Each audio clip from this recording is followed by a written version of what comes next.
Sejam bem-vindos a mais um programa Psicolóquios com Joana de Ângeles. Hoje, o de número 39, intitulado Estrutura da Psique.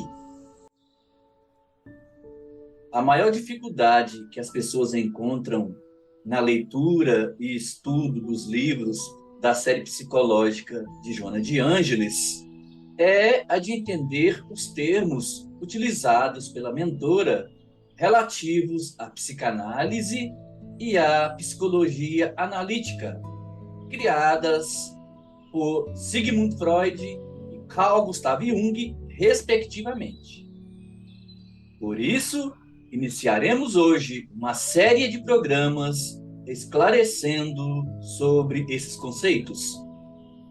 Falaremos hoje, então, como passo inicial, sobre a estrutura da psique, segundo Freud e segundo Jung.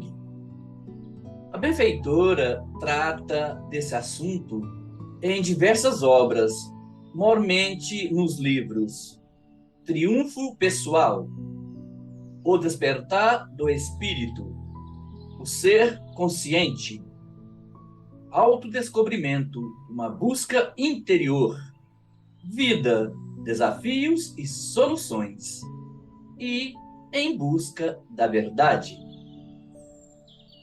Como é formada a nossa psique? Há algo além da consciência? Vale esclarecer inicialmente que a psicologia começou a se tornar ciência ao final do século XIX, tempo em que se entendia que a carga genética determinava a psique. No desenvolvimento dos conceitos e estudos, despontou a psicologia transpessoal, demonstrando que a casualidade do que somos provém do espírito. Há uma herança histórica trazida através das reencarnações. A visão, portanto, deve ser holística para se entender a gama do que somos formados. A psicologia busca desvendar o que somos além do que percebemos. Joana de Ângeles nos fala no livro Em Busca da Verdade, em seu capítulo 1, que o ser humano é organizado por complexos elementos que transcendem a uma análise superficial, exigindo seguro aprofundamento nos seus elementos constitutivos. Vejamos a primeira teoria de Freud sobre a estrutura do aparelho psíquico, chamada de teoria topográfica ou primeira tópica. Então, utilizando a metáfora do iceberg, vocês estão vendo nesse esquema elaborado por nós que essa primeira teoria ela é composta de 3 regiões. A parte emersa do iceberg seria o consciente. A região em verde seria o pré-consciente. E a parte submersa, essa parte maior do iceberg, seria o nosso inconsciente. Vejamos, então, cada uma dessas regiões. O consciente. Essa região vale, inicialmente, dizer que, segundo o espírito Joana de Ângeles, em pelo menos 2 das suas obras da série psicológica, nos fala que representaria apenas 5% de todo o nosso aparelho psíquico.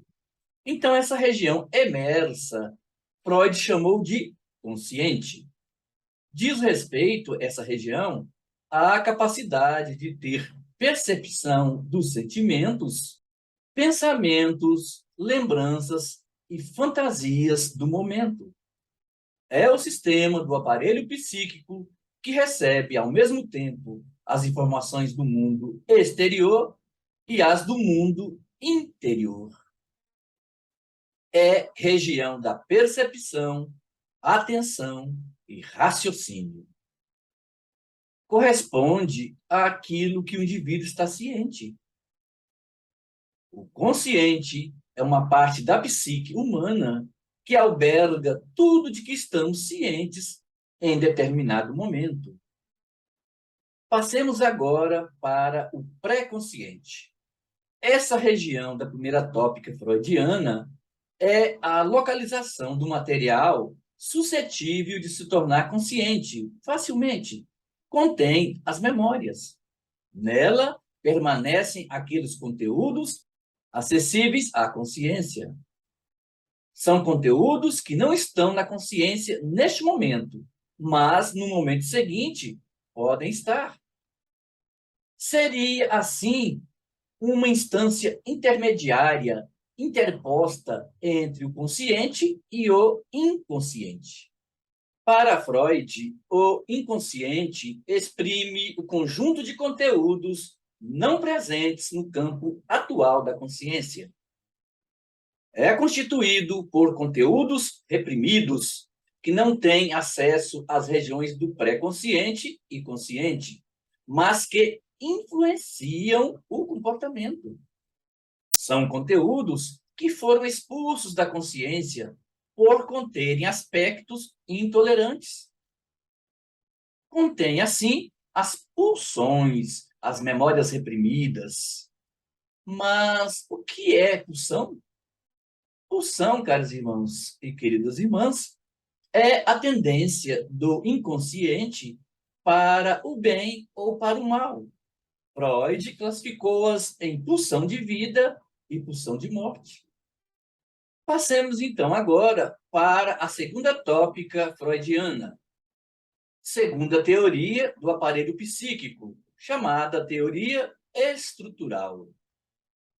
Depois de 1920, Freud formalizou a teoria estrutural tripartite do ego, id e o superego, ou a segunda tópica, conforme vocês estão vendo na imagem à esquerda do vídeo.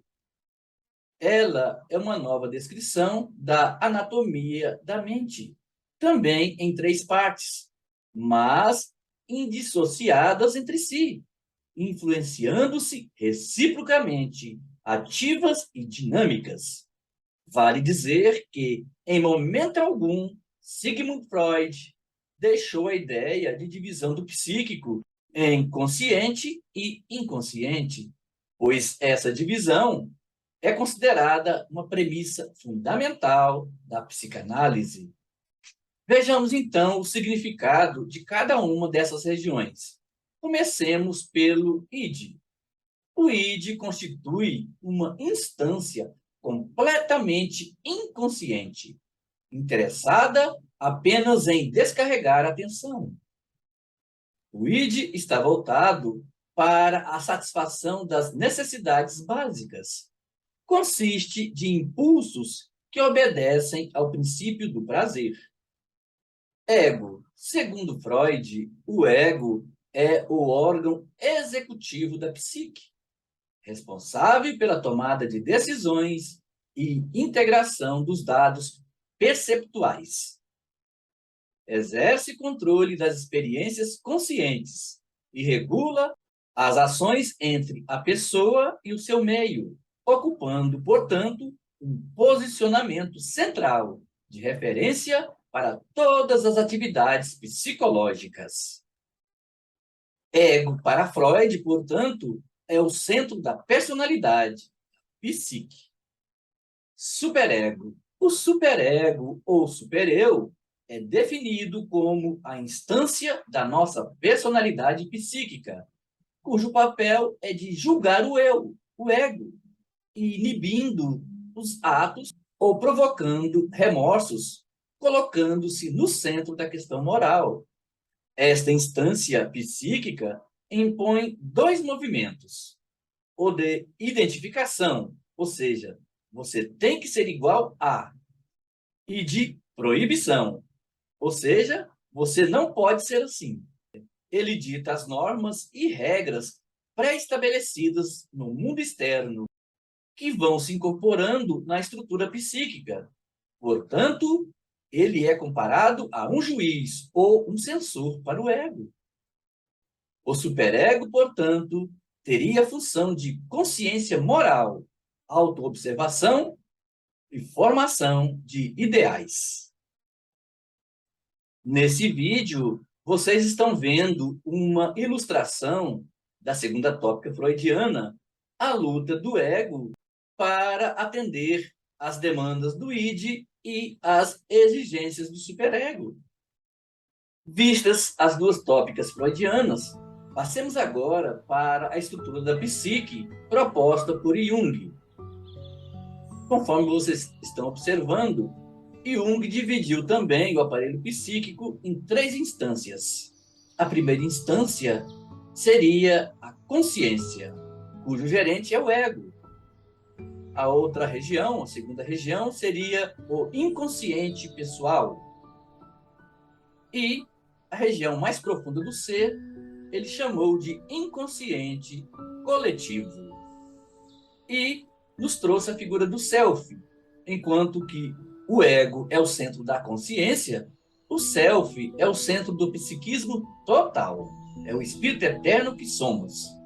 Assim, a psique na visão de Jung é um sistema que, para ser processado, necessita de energia. No processo psíquico, encontramos as dimensões, então, consciência, ego, inconsciente pessoal, inconsciente coletivo e self. Vejamos, então, cada uma dessas instâncias. A consciência. Jung definiu a consciência como a relação dos conteúdos psíquicos com o ego, na medida em que essa relação é percebida como tal pelo ego. A consciência é a única parte da psique conhecida diretamente pelo indivíduo. Ela se expande com base nas experiências e na vontade de nos tornarmos conhecedores de nós mesmos e do mundo. Consciência é o que sabemos de nós. O ego é o centro da consciência, como eu disse, responsável pela organização da psique consciente, mas não é idêntico a ela. Embora ocupe uma pequena parte da psique total, o ego desempenha a função básica de vigia da consciência. Ele é o gerente e, ao mesmo tempo, o porteiro dessa região da consciência. A consciência é a parte de nossa identidade. Assim, para Jung, o ego representa o sujeito da consciência, mas atentemos que ele é apenas uma parte da psique total. O ego é tudo o que me diz respeito. Inconsciente pessoal ou individual. Utilizando-nos ainda da metáfora do iceberg, diríamos que essa parte submersa é o inconsciente pessoal, né? Toda a parte submersa do iceberg, para a psicologia analítica, constitui o inconsciente pessoal. Essa instância, conceituada por Jung, abarca todas as experiências individuais que foram reprimidas, esquecidas, como traumas e frustrações. Também abarca informações que foram aprendidas de forma subliminar, as informações subliminares, ou seja, coisas que aprendemos de forma implícita, sem nos darmos conta. O inconsciente pessoal refere-se às camadas mais superficiais do inconsciente, cujas fronteiras com o consciente são bastante imprecisas. São experiências que foram conscientes, agora reprimidas. Cada indivíduo tem um inconsciente pessoal único, e algumas das informações que existem nele podem ser lembradas facilmente. Outras são mais difíceis de lembrar. E há aquelas que jamais serão lembradas novamente, ou que nunca chegaram a ser conscientes. Assim, o inconsciente pessoal é o lugar em que armazenamos tudo o que percebemos ou o que foi reprimido, tudo o que ainda não temos condições de lidar. E a última instância seria o inconsciente coletivo. Na metáfora do iceberg, o inconsciente coletivo vai ser o oceano, no qual está mergulhado todos os inconscientes pessoais de todo mundo. Aí ficam guardadas todas as informações de todas as outras existências vividas. É o arquivo de nossas vidas passadas, segundo nos fala Joana de Ângeles. Estamos conectados uns aos outros por essa instância do psiquismo humano. Diferentemente do inconsciente pessoal, os conteúdos do inconsciente coletivo independem da experiência pessoal, ou seja, os conteúdos do inconsciente coletivo jamais foram conscientes no período de vida do indivíduo. Ele é um reservatório de imagens latentes, denominadas imagens primordiais.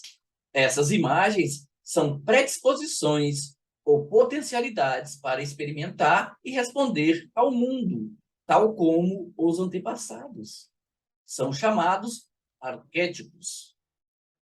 Vale dizer que esse inconsciente coletivo, que Jung percebia como herança da humanidade, a psicologia espírita reconhece como as experiências vivenciadas por cada indivíduo no processo da evolução, passando pelas etapas reencarnacionistas, nas quais transitou nas diversas fases do desenvolvimento antropossociopsicológico de si mesmo, segundo nos fala Joana de Ângeles no livro Triunfo Pessoal.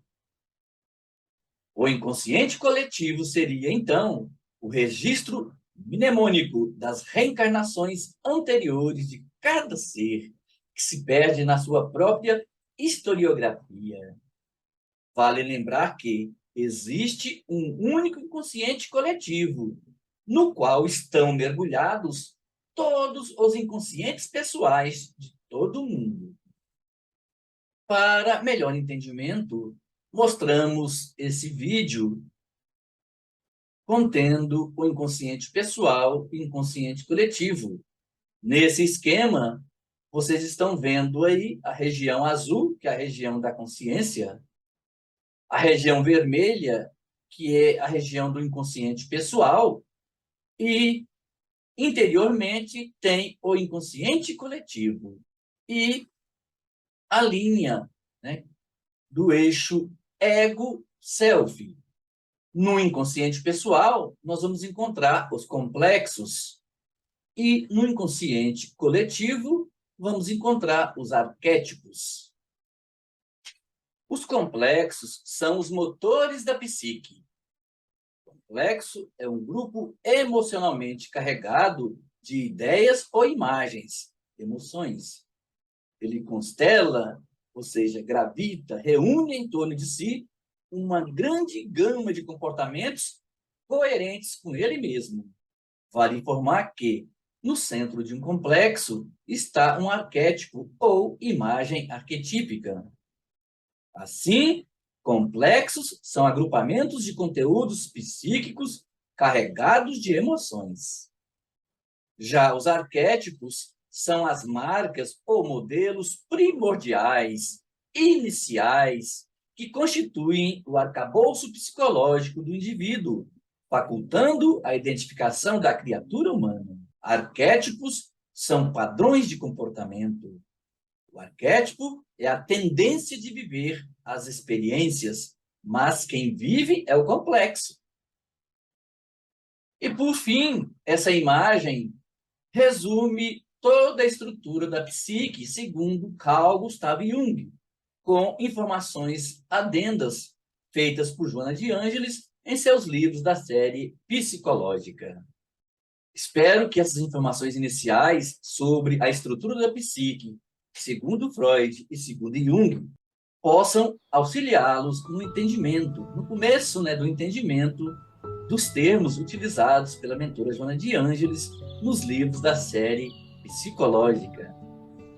Assim, chegamos ao final de mais um programa Psicolóquios com Joana de Ângeles. Se inscrevam no nosso canal, no canal do Gaeb, deem um like em nossas transmissões, façam seus comentários que estão aqui, ó, logo após a descrição do vídeo, ok? Fiquem com Deus e até a próxima oportunidade.